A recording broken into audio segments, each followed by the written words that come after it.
நல்லதெல்லாம் இருக்குதுன்னு பார்க்க போகிறோம். ஒமேகா 3 ஃபேட்டி ஆசிட் வந்து பாதாமை விட இதில் ஜாஸ்தியாக இருக்குது.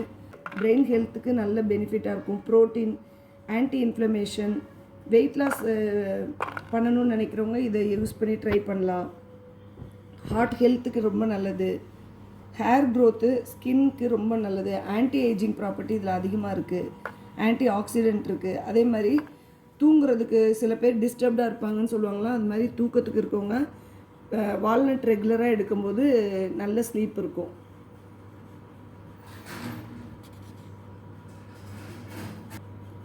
இதை வந்து பாதாம் மாதிரி சோக் பண்ணி தான் சாப்பிட்ணுன்னு இல்லை, சோக் பண்ணாமே இதை அப்படியே சாப்பிட்லாம். அப்படி பிடிக்காதவங்க சோக் பண்ணி சாப்பிட்லாம். அப்படியும் இல்லைன்னா இதை நல்லா ட்ரை ரோஸ்ட் பண்ணி பொடி பண்ணி வச்சுக்கிட்டு நம்ம பாலில் மிக்ஸ் பண்ணியும் சாப்பிட்லாம். எப்படி நமக்கு பிடிக்குதோ அந்த மாதிரி இதை சாப்பிட்டுக்கலாம். இதில் மெலட்டோனின் இருக்கிறதுனால இது ஸ்கின்னுக்கு ரொம்ப நல்லது.